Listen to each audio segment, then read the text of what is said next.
How did you get to New York City? I came to New York City when I turned 16. I was an opera singer, and when I was 15, I sort of discovered my voice in the car. My father said, "Jesus, you have a loud voice," and we didn't know anything about opera. We like classical music, but nothing about opera. And then he had a friend that was somehow involved in Lincoln Center, and he told him about me. And he said, "You have to get him training." So they got me.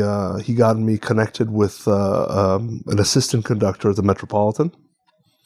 And I went there, and she said, "Yeah, her name is Joan." And she said, "Look, you have talent. I'm sorry to say, and you can start training and so on." So just a year after I graduated early from high school, and I said, "Yeah, I just moved to the city and started training."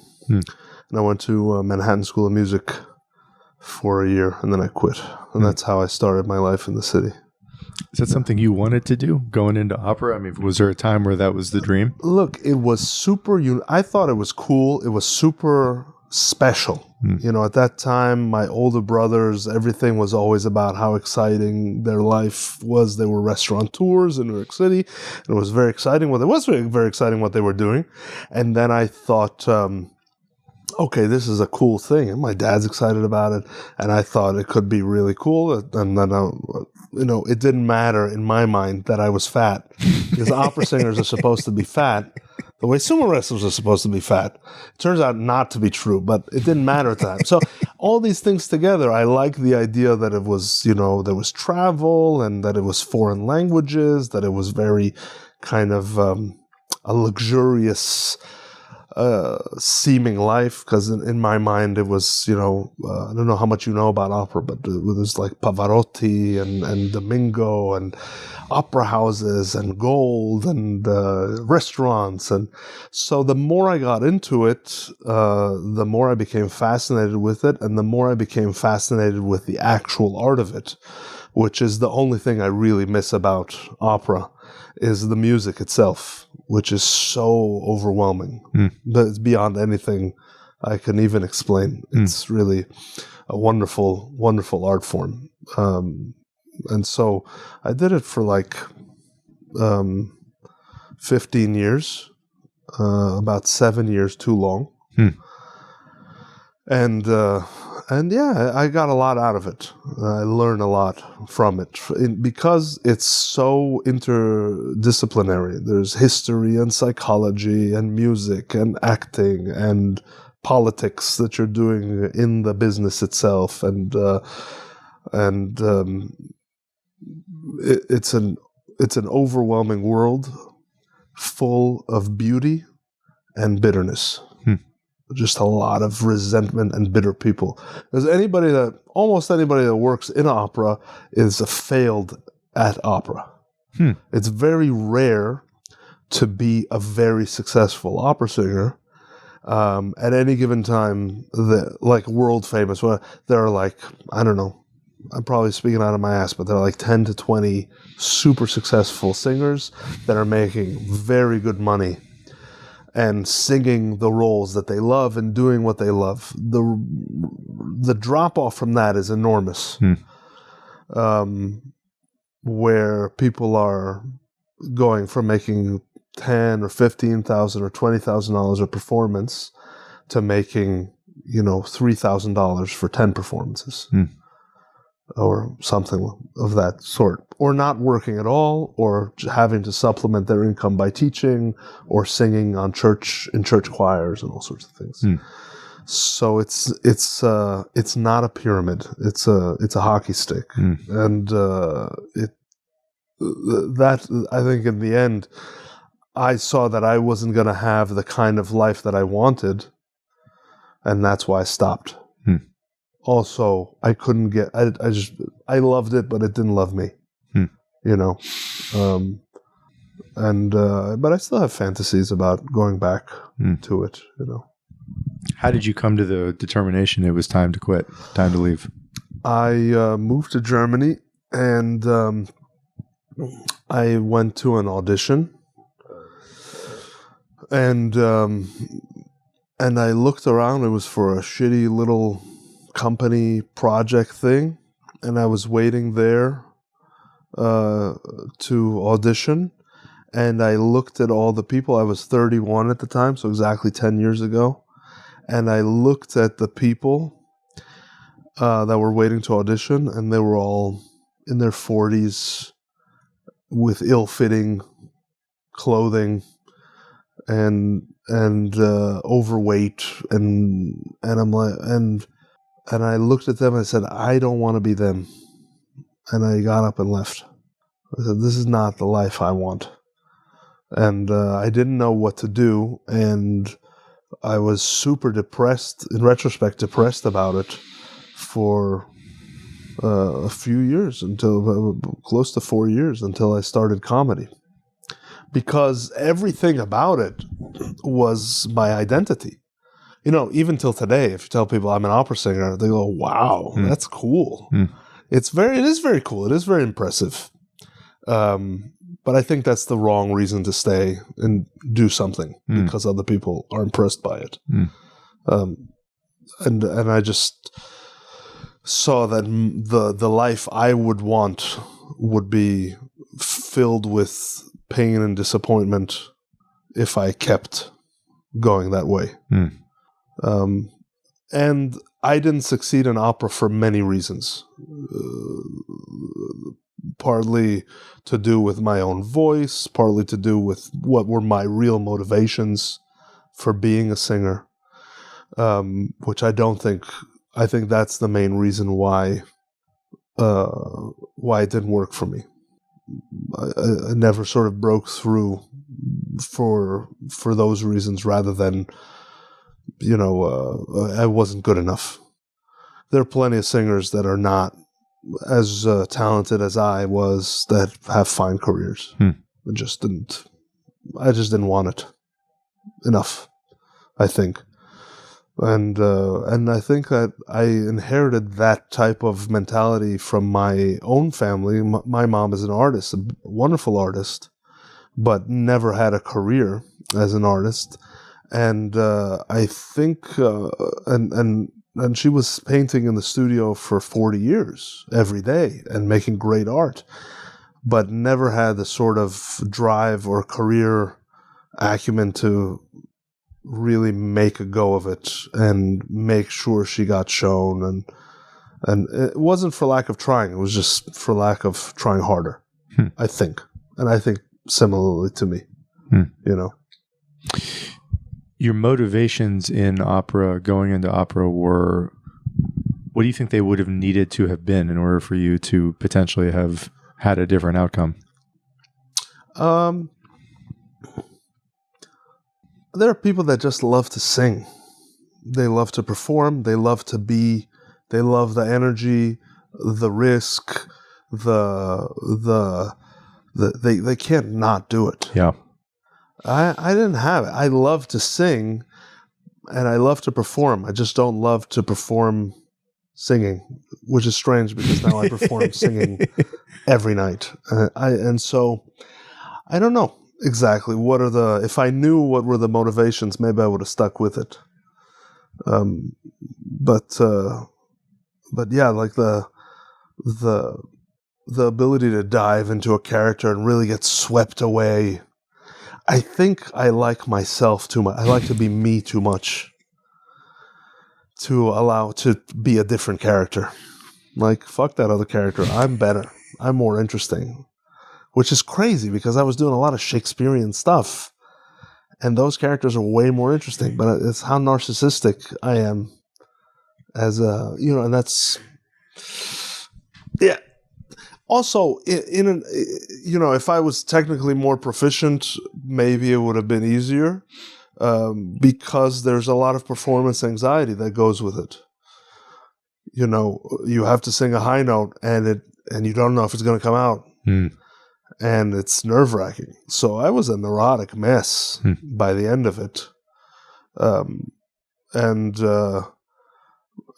that contributed also to me not wanting. Perhaps if I didn't have that issue, I would have found a way to thrive in that world. But as it stood, it didn't. I couldn't ever make that leap. You said you quit when you were 31. Yeah. I'd love to hear about, if anything resonates, the high points of that 10 plus year arc and the low points as well.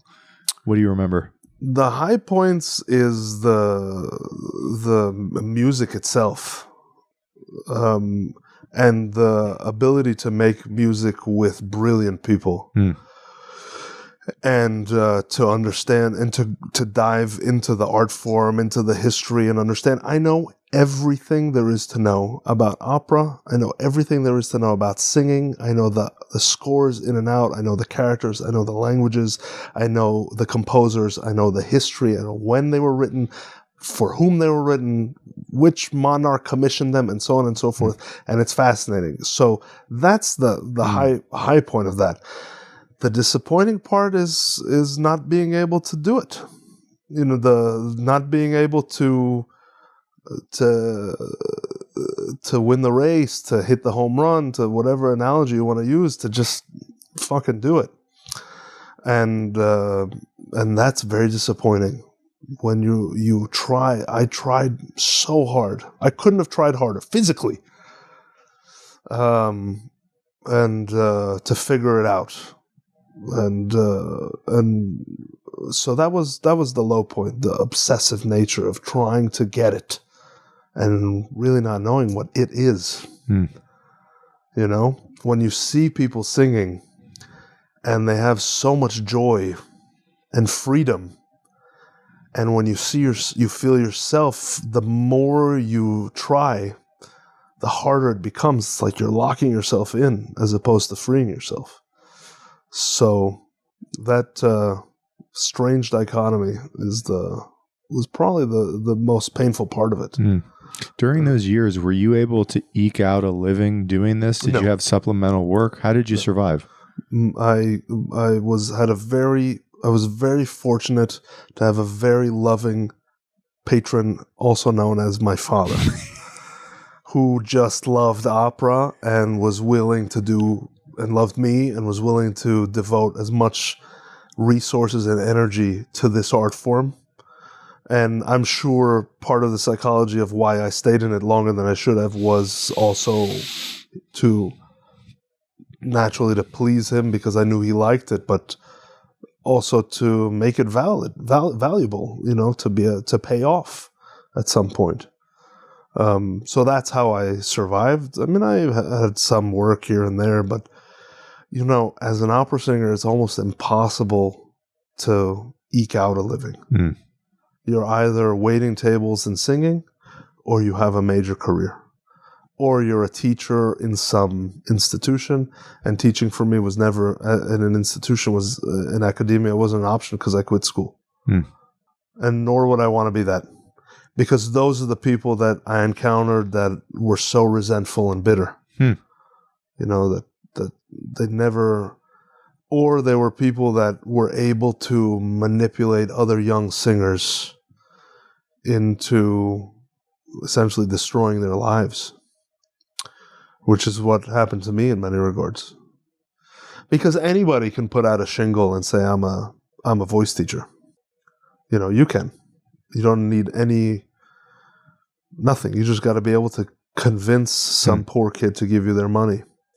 And I think that happened to me more than once, and I don't even think they meant to be, they weren't malicious. They were, eking out a living themselves. That's how it goes. How did you know in those years that when you were coming across somebody who was bitter and resentful, were there tells? What would you see that would give you that interpretation? You would see it in the jealousy they have, in the complaints they have about other singers, about successful people. You would see it in the lust in their eyes. That should be mine. You would see it in their obstreperous nature. A lot of times you would feel it in orchestras, because those people in orchestras, you learn to play the violin because you want to be whatever, Jascha Heifetz or Perlman. You don't want to be the 12th violin, the second violin 12 chairs back. But, you gotta pay. It's a job. So in music, you have a lot of that. And, it makes sense. The reason people kind of go into any sort of show business is because they want to be seen. They want to be loved. So they're not, I don't think they're the psychologically, they're not the healthiest people to begin with. But they create beautiful things, which is the function of art, Incidentally, I don't think comedy is art at all. I don't think it's an artistic art form to begin with, which is why I found actually comedy is a much less neurotic field. But I don't need to jump ahead. You said you used a turn of phrase which I really like, which is that you loved opera, but it didn't love you back. Yeah, maybe I'm paraphrasing, but that's about right. Yeah. What might it have looked like if it would have loved you back? How do you think you would have gotten more work? I would have been. It would have. I simply would have. All my vocal endeavors would have panned out. So how it works in opera is you have voice types. Usually the romantic lead is a tenor, which is a higher voice. The baritone is a paternal or sometimes evil character. The bass, the same, different registers. And within these registers, you have sort of... so what makes the register is the range and the color and quality of the voice. And I had kind of typical curse where I was of a voice type like mine, which is sort of between these two voices, which was baritone and tenor. So sometimes I would sing and it would sound baritonal and sometimes tenorial. And I could never really figure out that part. And if I were to go back now, I would say just take whatever job you can get. Because the voice part the market will sort that out for you. You'll get the jobs and you'll keep getting the jobs because that's what they want. But because I never really figured out how to do it, I never put myself out in the market the right way. I don't know if that answers the question. I think so. Yeah. So yeah, it didn't love me in that it didn't love me in the artistic sense, and it didn't love me in the market sense. I couldn't figure out how to do it, and I couldn't get a job doing it either. You said you worked about as hard as you could have. Do you have any regrets from how you might have strategized differently, done things differently to give that a better shot? My biggest regret is not stopping earlier. Yeah. But besides that, I regret, in a sense, overdoing it. Your voice is built of basically two tiny muscles in your throat. They're about a millimeter long.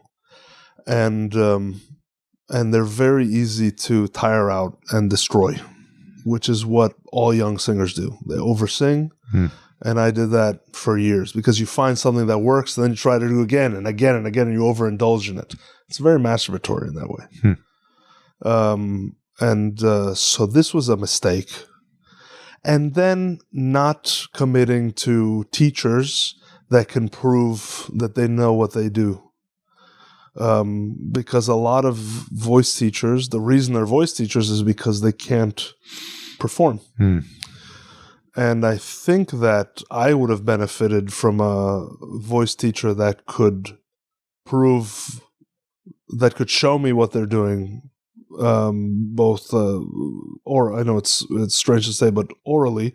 I could hear them doing the things, and so that I knew when they spoke about, they knew of which they spoke. So instruction and discipline are the two things that I regret not doing the right way. But I didn't know. So in retrospect, that's what I would change. found a teacher that could prove they could do it, and figured out a way to not hurt myself while doing it.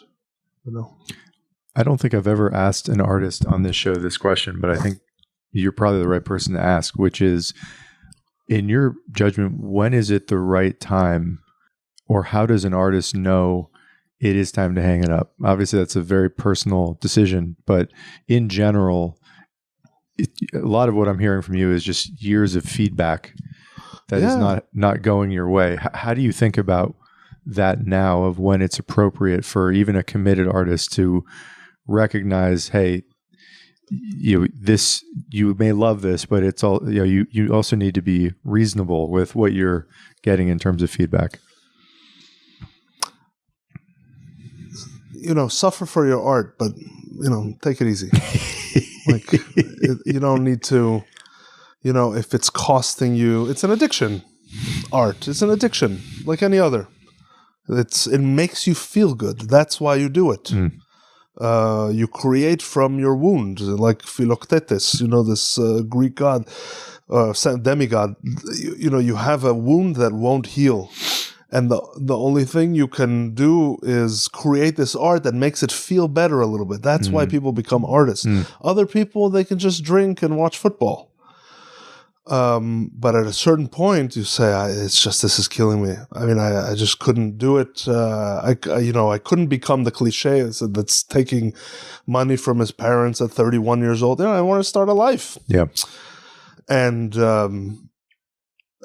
I didn't know what I would do, but I said, I just can't. You feel it. You feel it when it's too much, and I think when the enabling of the people around you becomes too overwhelming, so that you start doing things in order to appease them. They might be from the best of intentions. They may be supporting you. I think it's dangerous. It's a dangerous thing when you say, I don't want to do this anymore, but I'm afraid to disappoint my mom, my dad, my grandmother, my whatever, or my friends. What do they think of me? Fuck them, and it's just the misery of not succeeding just outweighs the pleasure of creating the art. Even the art itself gives you pain. So what's the point? You mentioned after you quit, you went through, I think you said, a depression or like a depressive time. What did you do afterwards? What's the road that led to comedy? So I was working in Berlin, and my brother wanted to start a restaurant news site. In America, we have a site called Eater. Yeah. I don't think it's around. Maybe it's around these days, but with social media, it kind of restaurant blogs sort of lost their cachet. At that time, we started, he wanted to start something similar for Berlin. So we started a restaurant news site called Allure. So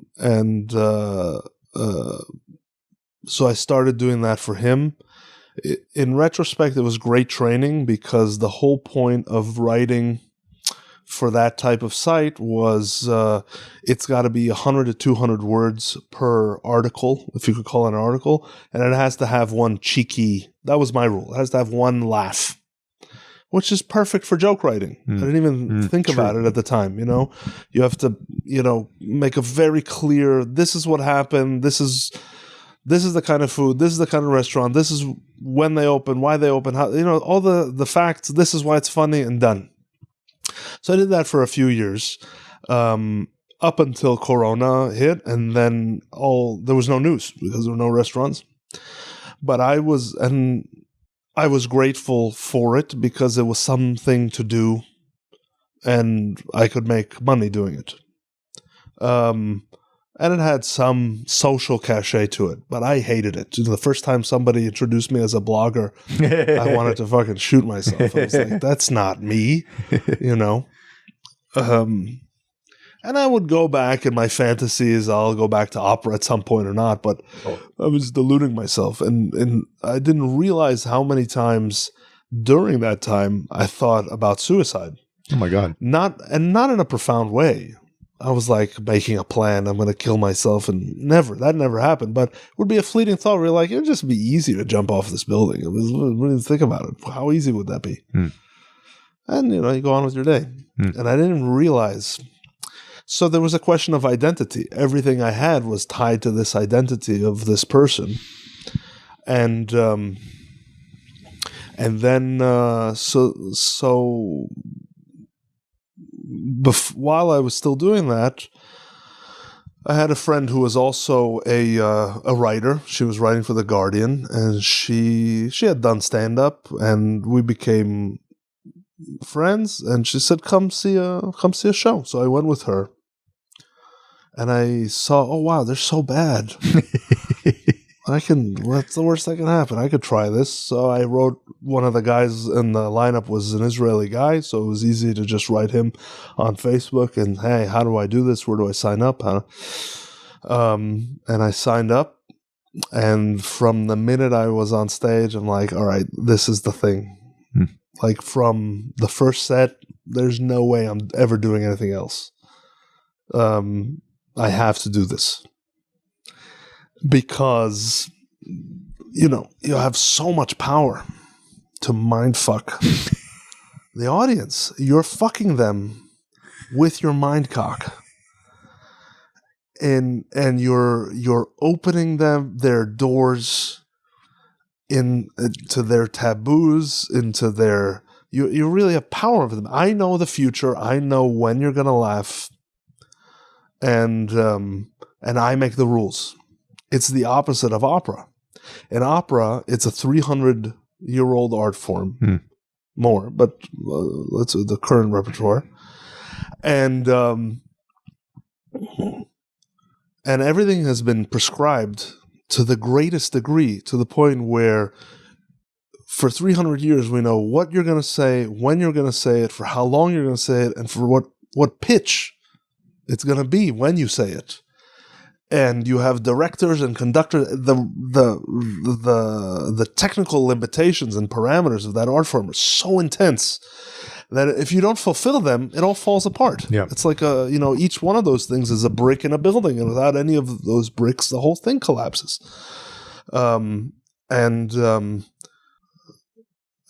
stand-up is the only thing you got to do is make them laugh.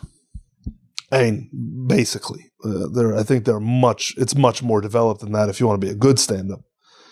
Because my favorite phrase that I've come up with lately is, telling a joke to get a laugh is like eating food to take a shit. It's correct, but it's not the point. You know what I mean? Like, you're not supposed to, let's put it this way. If they don't laugh, it's not a joke. Right? So they have to laugh, but it needs to be significant for you to say it. Even if it's boring, who cares? So that's the first experience of doing stand-up, when, I can say whatever I want and do whatever I want. I make the rules. It was so liberating. And from then on, I think I was performing in the first 2 weeks. That's one of the benefits of being in Berlin, was that in the first 2 weeks of stand-up, I think I did close to 30 shows. Wow. Which is crazy. You can't have that anywhere else. I don't know if it's like that now anymore for young comics or like beginning comics. But at that time, for sure, it was like that. And I kind of was wary of the idea of, okay, this is not your identity. Because I had gotten over being an opera singer. This is how I identify myself. So, and I know there are a lot of comedians that they take on this exoskeleton that says, this is me. It's not me. I mean, I am me. And the comedy is something that I do. And I think generally in the West, you have this, I'm a bootmaker, I'm a doctor, I'm a lawyer, I'm this kind of, what I do is who I am. It's not, I don't think. But it can be a very nice way to express yourself. Can be a very nice way to make a living. if you like it, you know? And so I try not to, with comedy, not to be as devoted a student as I was to opera, because it led me to real misery. Not being as great as Enrico Caruso or Franco Corelli or whatever. And I see a lot of young comedians that they're so in love with the idea of being someone else, of being Bill Burr or being Louis C.K. or you're not them. And which is what I tell myself all the time. In the first couple of weeks when you did those 30 or so shows, how much prep work were you doing, or were you just going up and riffing? Well, at first, I was going to just go and talk and see what happens. And I told my wife that, and she's like, no, you're not going to do that. What are you going to talk about? And then I had to think, like, well, I have this story and that story. So I put together a couple of ideas. One was about my father's asshole. One was about my grandma and the Holocaust. I think it was pretty ambitious for the first week of comedy. But, so I learned that material really well. And then in the first set, I went up and I didn't do any of that material. Nothing. I just came out and it worked and people loved it and I loved it and so on. And I did that, and then the second set I did that, and I bombed terribly. And my wife was there for that set. That was the set she came to, and she heckled me. and I tried to switch to the material, but then it's weird how something becomes normal to you. Because by the 10th time I was doing stand-up, I said, okay, I know how this works. I'm going to go on. I'm going to introduce myself. You start to build the patterns of what works very quickly. And I said, okay, if I don't introduce myself, this, and you watch other comedians. So there was, till today, I think I write a few hours a day. And I think I was working a few hours a day. I was thinking, how am I going to do this? And of course, you codify and build systems over the years because you see what works and how you create material that's funny and is interesting and is relatable and likable. But in those weeks, it's just chaos. You're just like, maybe this will be funny. Fuck it. What if I just talk about my dick? Which is what I did a lot for years. And then, or being fat. And, at first I thought, I had lots of fat jokes because it's easy for me. I've been fat all my life and I've been making these jokes. And I could do 20 minutes of being fat. I could. Who wants to hear it? Because after a while, it's like, yeah, the punchline is you're fat. We know that's not funny anymore. So every comedian, I think, they pick from the lowest hanging fruit. And after a while, you pick the lowest hanging fruit, and then there's another level of low hanging fruit, and then another level, but it's higher and higher. So, I could still do those jokes that were dumb jokes about being fat, or my opening joke is basically, hello, I'm Adam. I come from New York. I come from a small town in New York called McDonald's. It's a fat joke. It's about Americans. That's the whole joke. It's just lets people know that they're allowed to laugh at me. It's okay that I'm giving them permission.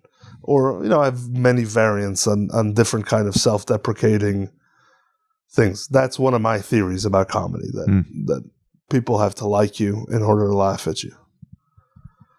And so in those weeks, it was just like, let's see what happens, So the career in comedy starts in Berlin. We're in New York. How did that happen? How did the journey to New York happen from there?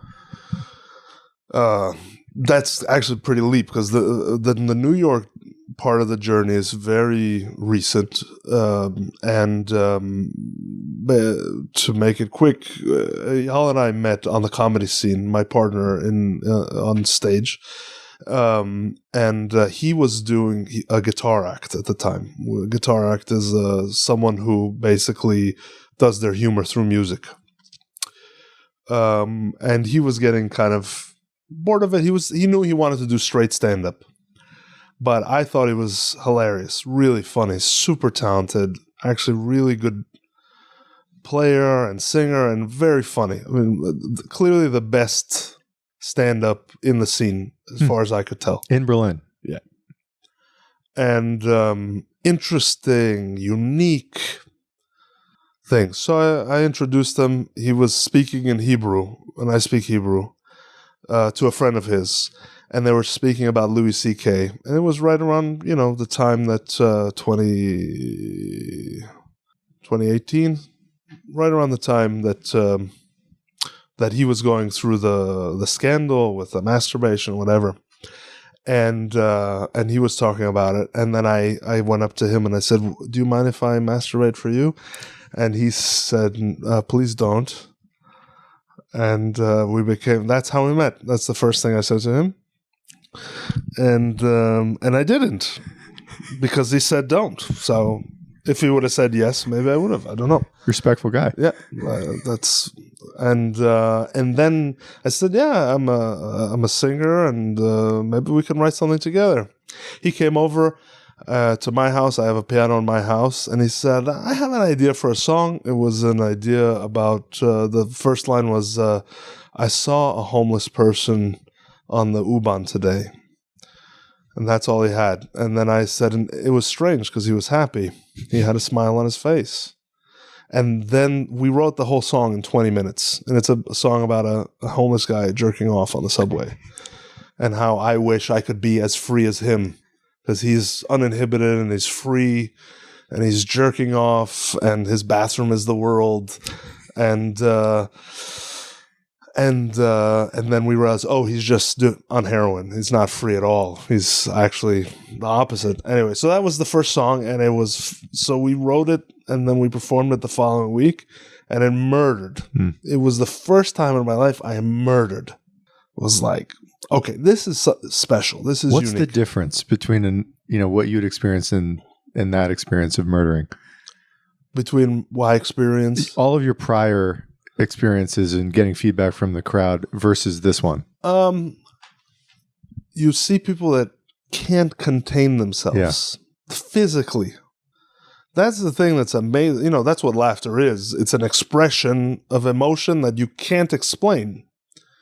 You can't really say, this is why. If somebody, we call it head laughter. People that say, that's funny because it's clever. That's a good one. That's plenty of good comedians make careers on that. And I like some of them. I like Bill Maher. A lot of political comedians. They give you very clever head jokes.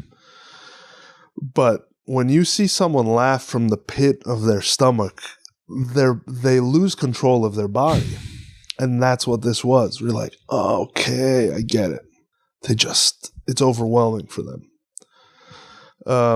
That's what I remember. That's what I recall. But maybe it was maybe I'm misremembering. Anytime you do something new, it's kind of striking the first time. But I just remember people being doubled over. Since then, I've had it many times with the music, with solo stand-up. You start to learn how to manipulate an audience into liking you, into going with you into dark places and trusting you to make it okay, and when you can take them to a place that is, I think it was, I guess it's Aristotle. Comedy is unpredictable and inevitable, or something like that. Where these two things were like, of course that. How did I not put that? into words before. I've done that a million times. So it's kind of surprising, and you learn how to surprise people because you wrote the material. You know what they're expecting, and you know that you're going to give them the opposite.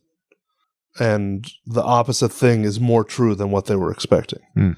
And you open the doors of the taboo that they were suppressing in their mind, and they're so embarrassed, ashamed, unable to hide the fact that you've pointed out their taboo, that the only thing they can do is laugh rather. Clapping is the opposite. When people clap for jokes, usually it means you've said something they agree with and they expected, and they're laughing because they agree with you. A lot of political comedy is like that, Your relationship with him. So you guys have this experience where you, caveating this that maybe you're misremembering, I doubt it, had this murdering experience in front of the crowd. Did you two begin to work together every week after that? I'd love to hear about the evolution of that relationship. We started writing together about twice a week, and the ideas sort of rolled in more and more. And the kind of relationship Eyal and I have is the kind where we can talk about nothing for just ever. It doesn't get boring. It's just we become tired eventually. But so we would meet, and there are so many ideas that are ridiculous. I think our next song was my son was born shortly after, and my next song was basically not being allowed to call my son retarded or use bad words, in general. And so anyway, we just wrote a song about that, and then gay people in Al-Qaeda, and then not being able to watch anything on Netflix, and on and on and on. There are no, but yeah, about two times a week we would meet, and Eyal had ideas at home, I have ideas at home, and then you sort of bring it and collaborate. And then we started doing the social media stuff, which was a different avenue of creation altogether. And essentially, just to get back to what brought me to New York, our career picked up because of the social media. Yeah. And we just saw, okay, there's just more career to be had in the States. It's like doing comedy in Germany is like playing baseball in Italy. It's like, this is not where you do it. You go to where you want to be on the Yankees. You don't want to be, on the whatever the equivalent baseball team is in Milan. So we ended up Eyal moved here a few months ago full time, and we're back and forth, and I'm back and forth. Did you guys have explicit goals for what you were outside of just being in a bigger pond? What have you guys been hoping to begin to achieve here in New York? Our goal is to perform live shows for everybody, to do tours, to essentially make a living by performing. I think and we've gone a great deal to achieving that. And our main goal is to say, hey, next month we're going to be in such and such city and have a sold out show. Yeah. In a club, a theater, arena, it doesn't matter really. And I think that's a reasonable goal for us to kind of try and achieve, because we see other comedians that are able to do it. Today with social media, there are no gatekeepers anymore. You can, the algorithm is your gatekeeper essentially. Yeah. But, okay. I know you guys have blown up on social media. Yeah. What have you guys found really works in terms of just strictly outside of an artistic judgment of the quality of the material? What is, if the algorithm is the god, what have you learned by feeding that algorithm gets you the juice to grow your audience. The algorithm is the God in a very Greek mythology way. Sometimes the God is good, and sometimes you could tell the God to go fuck themselves. The true owner of the algorithm is the person on the other side of the screen. So if our theory, we have our theory we built over the years where we understood, okay, the most important thing we can do is put out the best thing we can for the person on the other side of the screen. Yeah. As a personal rule, don't ever put anything out that you don't think is the best thing you got. It has to be good. Don't give them junk. Don't give them quantity over quality because, and here comes the next theory, I have something called the rabbit hole theory. When we see it in our clips, somebody sees something they like, they go into our page and then they like 15 more clips and they follow us. And you could see in the dashboard, they like, follow. If someone spends 10 minutes with you, they're your fan for life until you fuck it up. You know, you have a relationship with them. If they've seen 10 clips, that's a huge commitment. So if they're going to your page, they see something they like, and then they see you giving them fluff and, hi, I'm at Times Square, and why don't you come see the show? And it's like, I'm from Jakarta. I don't care about your show in Times Square.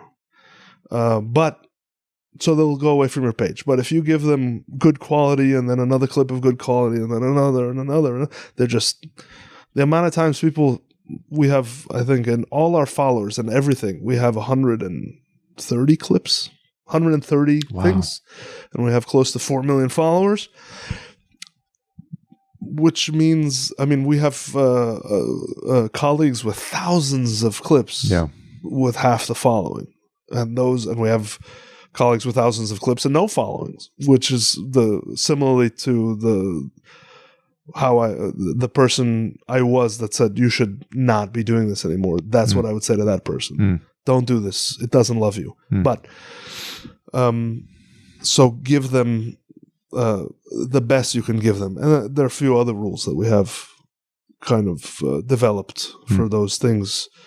But I think the most powerful rule or guide that I can think of is actually Quentin Tarantino's idea. It says the reason anybody finishes watching a movie is because they want to know what's going to happen next.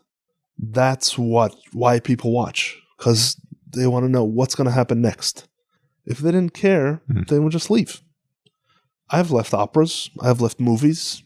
You know,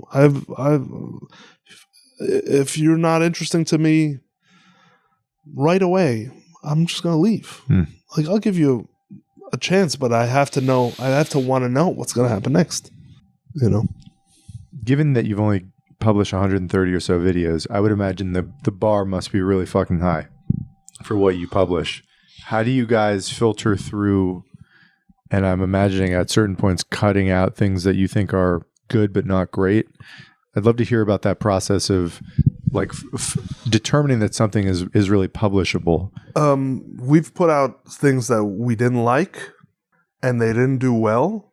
And we both knew we shouldn't put it out, but we thought, we should put something out because we haven't. And it's okay. I mean, it's kind of funny, but it's, I think that in this case, you have to listen to your instinct. Yeah. And both of our instincts, I trust 100%. And the biggest indication that something is worth putting out is when you show it to people and you trust their judgment. And in our case, it's very easy to judge whether something is good because if they laugh, then it's good. You know, they laughed. I have my taste and Eyal has his taste and we have a high standard and we think it's good. Let's see if this other person that we like also thinks it's good because they're our audience. So before we post anything, we show it to 4 or 5 people and see, do they laugh even? So that's a trick. And we've had stuff that we filmed that we thought was good. We thought the song was good, the joke was good, the reaction was good. We show it to someone, they don't get it. So we don't post it. You know, or we recycle it and redo it and do something else. And, you know, there are songs, one of our songs that had the most traction, I think, it has like close to 200 million views. Wow. We recorded that like 30 different times on different couples, on different days. And, you know, just because it didn't feel right when we did it. That one, that's pretty good, but the reaction's not right. And then comes the rule that we have for layers. We have to have, each clip has to have a minimum of 3 layers of interest. The song has to be good, the jokes have to be funny, the reaction has to be good, the timing has to be, something has to be, fulfill 3 layers of interest. Now, already we have a kind of what's going to happen vibe, because you have these 2 weird-looking people just going up to strangers, and they're like, what the fuck? So it's already like, one element is already there. You're going to get a reaction. And if you don't, then don't post it. You know, for us in any case, quantity has always been the enemy. To say, okay, I'm going to lower the quality and give more quantity because so-and-so influencer said I should. You know, that's what, I don't know, Gary Vee said or whatever. I don't even know who Gary Vee is, but I think giving into the zeitgeist of, you know, trying to appease the algorithm. The algorithm is the God, but sometimes you got to say fuck you to the God. I don't know. Sometimes the God is the devil too, and it works for us. And you know, maybe it's just, I don't think we're so much more talented than other people, but maybe it's that. Maybe it's just, you know, a certain kind of electricity that we're able to do. We look funny together. We're kind of a weird vibe, and people like it. You know, it's why it works on stage also. It works much more on stage than through this machine. You said earlier one of your main goals is to perform live in front of audiences here in the U.S. Eyal talked to me a little bit about this, but I'd love to hear this from you about how you go about setting that up here in the U.S. Just strategically, he noted that it really helps having an audience already, that's a massive point of leverage for sure. Creating opportunities, understandably so. How do you go about setting up actual events that you perform live? Where have you been? Where do you want to go? We already had a small tour here with that somebody set up for us through a producer and an agent. And then I can tell you what we did in Europe, which I think can be replicated here. It worked for us in Europe as well. To answer your question shortly, we're still figuring it out. Yeah. But in Europe, we basically followed the path of another comedian who's very successful online. His name is Dragos. And I think he really is the pioneer for the comedy scene in Europe, for the English comedy scene in Europe. He really opened the pathways. And what he essentially did was he just booked venues on his own, because there is no industry for comedy in Europe. Clubs, theaters, small places, 100 seats, 200 seats, and booked them for a night, and then started selling his show on a ticketing platform and marketing it on Facebook. Very entrepreneurial. Here, you have a lot more industry to deal with. Yeah. And there are many more rules. It's a lot trickier. The overhead expenses are much more. In Europe, you get from one city to another in $15. And, 5 hours on a Flixbus, it's the easiest thing in the world. Here, to get from Chicago to Pittsburgh is a day, and it's a hotel. And there's a reason that there's a whole industry built around it.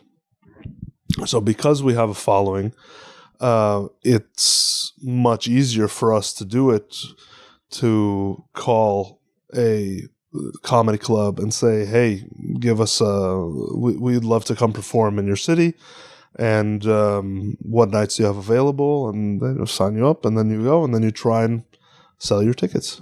It's so much simpler to do when you have a following. It's like Adam Carolla's the advice on how to start a podcast. First, be famous, and then the rest is easy. So it's not that it's easy, and it's hard to get people to buy any product. And we have limitations also because that we've set ourselves, unfortunately.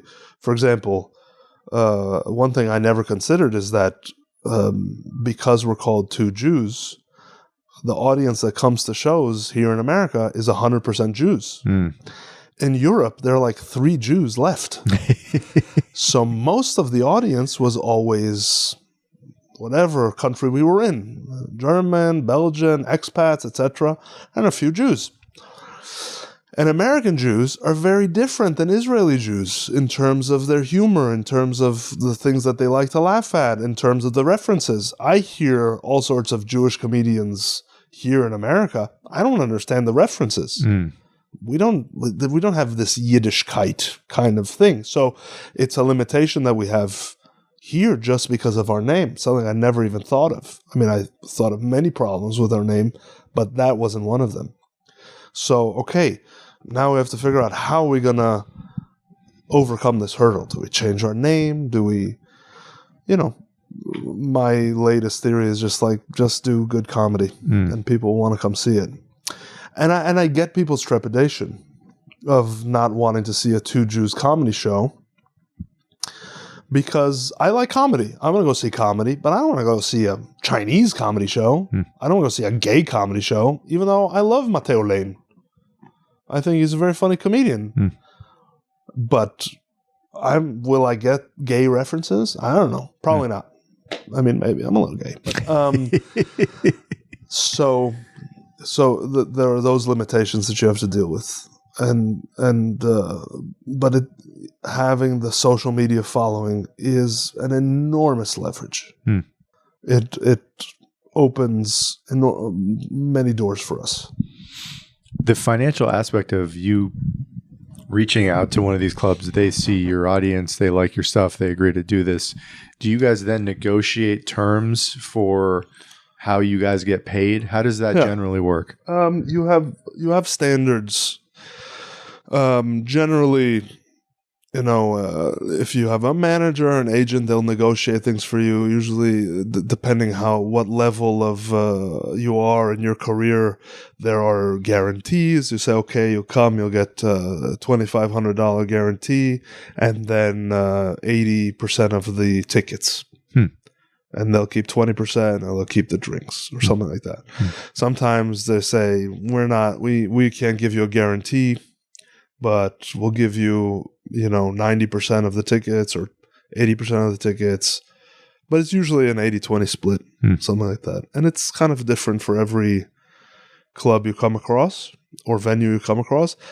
I prefer to rent small theaters, and but in America it's much more expensive than we came across before. I think because of unions and things like that, which are not an issue in a lot of places in Europe. There are a lot of tiny places that you can just go and rent for a few $100 and put up a show. What are the great venues you've performed at already in the U.S. and where do you want to go? What's next that excites you? To tell you the truth, we performed so little in the U.S., but we performed here at Sony Hall in New York on 46th Street near Times Square, and it was amazing, fantastic, and it was actually a lot of fun to go to cities in New York that I'd never been to. We ended up doing Chicago, and we did Pittsburgh, and I was like, oh wow, fucking Chicago's pretty cool. I like it. And Pittsburgh, I was like, this is not a shithole. This is a cool place. You know, so it was surprising to me because I think I was such a fucking stuffy New York East Coast asshole that I was like, you know, all the cliche of the flyover thing is so stupid. It's so dumb because every place I've been to has been really interesting. And similarly in Europe. In Europe, we performed in a venue in Berlin. We were the first to perform there. It was just open for comedy by Live Nation, which was actually really fantastic to experience a unique space like that, you know. But yeah, so the venue here in New York was amazing. Sony Hall. A couple more questions I want to ask before we wrap it up. I have to ask you, given I know the description you gave of watching someone kill, I thought was very on point because I go to a lot of comedy venues and there's a massive difference between an enjoyable experience and one in which like you're nearly crying or you are crying. It's a physical experience. In your mind right now, who do you think are the great killers of the comedy world that you've seen that you would like to see? Louis is unbelievable. He's not a comedian. He's a composer. And to me, it's crazy when I hear comedians list out their best and they don't say Louis right away. But I think it's a very personal thing. What I find so amazing about what Louis does is that besides having great jokes and great premises, he composes this song and you're the instrument as an audience member. You just laugh at the right time. You complete, you're the orchestra. And he does it with silence as well as anybody. So Louis and Bill Burr is fantastic. I used to love Chappelle before he became a preacher. I thought he was amazing. And I totally understand why I think I understand why he becomes the way he becomes.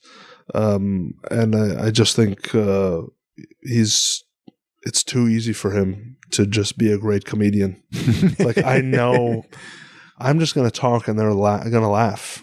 He just knows how to do it. And a lot of these guys, you get the sense that they just think in jokes.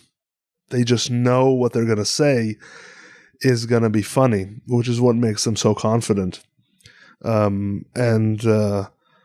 Because they've been writing for 40 years, you know, they just know how to think this way. It's very impressive.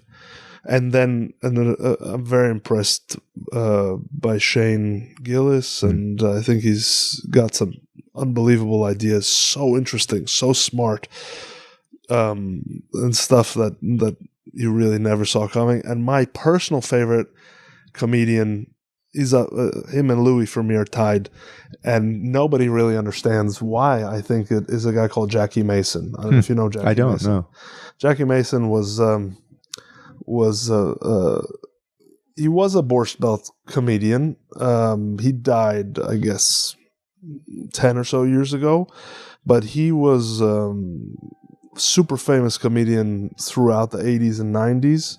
And for me, he's the first. If Louis is a psychologist, this guy is an anthropologist.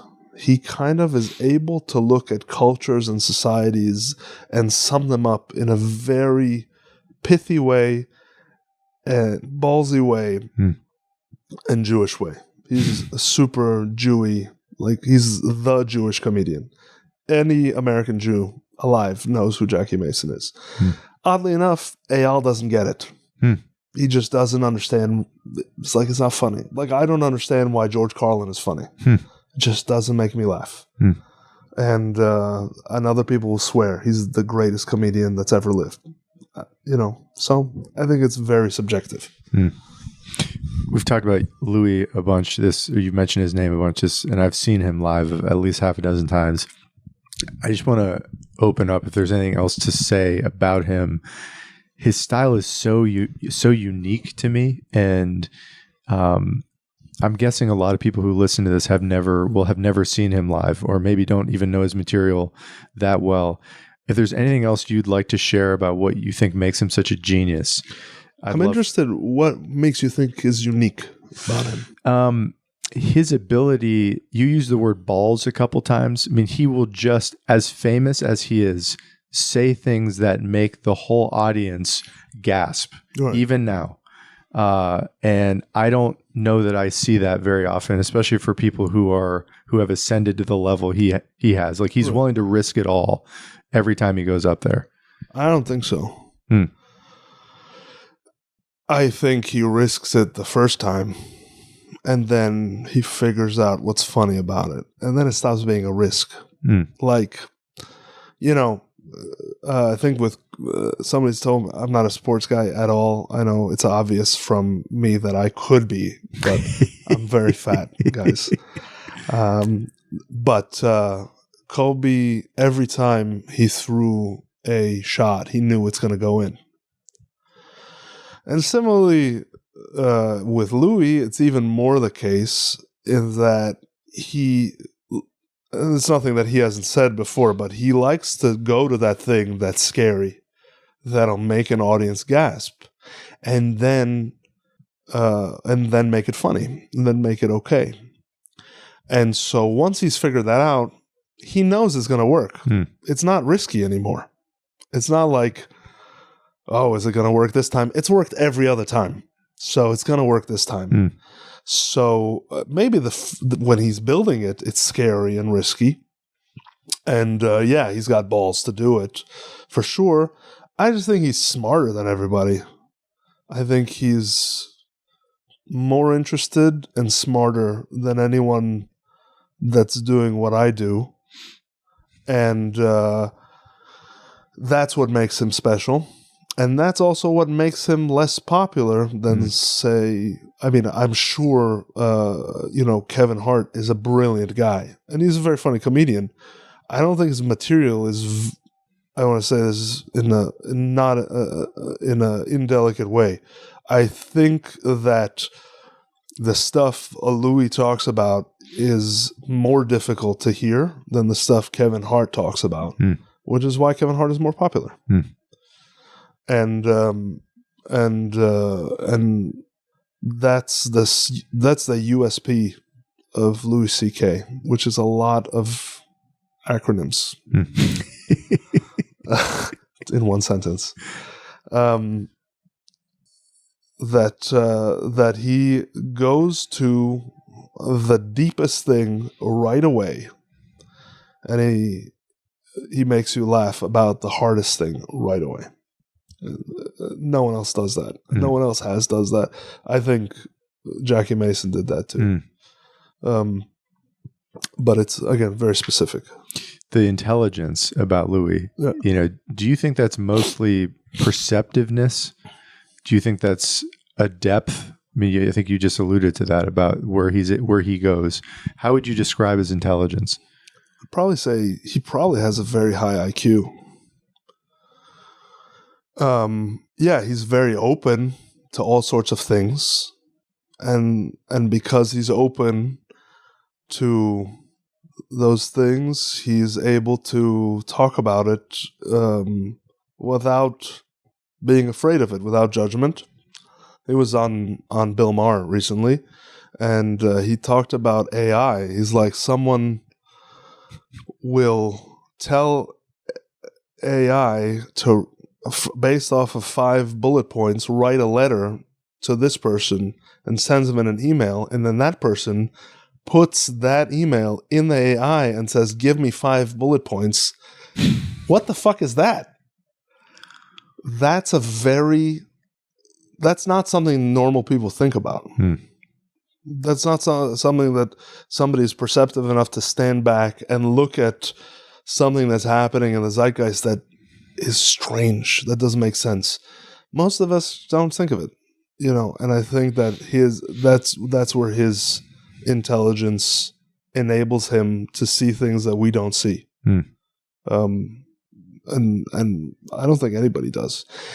And the other skill that he has is that he's able to take that intelligence and relate it to regular people. People that feel these things but don't know how to express it. And the minute that, I doubt Louis C.K. ever said the word obstreperous to his audience because they would think he's a fucking asshole. Yeah. And maybe he is an asshole. I don't know. Like I don't know him personally, but he's certainly able to take a very complicated idea and take the essence out of it into a very simple, understandable. Another guy like that is Jordan Peterson. He's able to really give you the essence of an idea in a very clear, short, pithy way. I love to close these conversations by asking guests about success, and you and Eyal have already obviously had some of that, at least. When you think about that word as it applies to yourself and your career, if we were to talk in a year or two, what does a successful career and life look like in the future for you? How do you think about that word? The first thing that comes to my mind when you talk about it is that I have a amazing wife and partner. And I know it sounds cheesy and canned, but no, really, it's an amazing thing to have a great partner in life. I've been married for 12 years and technically married for 6, but she's been my wife since we met. And when people talk to me about relationships and what to look for, I tell them, find someone who you can talk to that you want to fuck. I've had 12 years of conversations with my wife. I have never been bored even one time. I've wanted to murder her many times, but never bored. Seriously, never. And I still find her attractive, and I hope she finds me attractive. I don't know why she would. So having that part of your life figured out at a young age, I think is significant. At a healthy age is significant. When I say healthy, it's when you're physically healthy, is a significant chunk of your life. Having kids for me is a successful endeavor. If I would have known how much fun it is to have kids, I would have had 8 by now. Wow. It's so much fun. It's everything. And for career, I want to be of value to people. And in order for me to be of value to people, they need to give me money. I need to provide them value, so they give me resources. And it can be, I don't think, sure, you can make more money or less money or be more famous or less famous, but I'd love to be able to live from this in a comfortable way. And offer people something that they feel like they got their money's worth. Those are the 3 elements that I would define as success. So, partnership, family, and being of service to other people. Love that. Adam, thanks for doing this. Thank you so much. This was way more fun than I thought it would be. I feel like I should ask you questions, but I feel bad about it. Next time. Next time. Thanks, man. Thanks, buddy.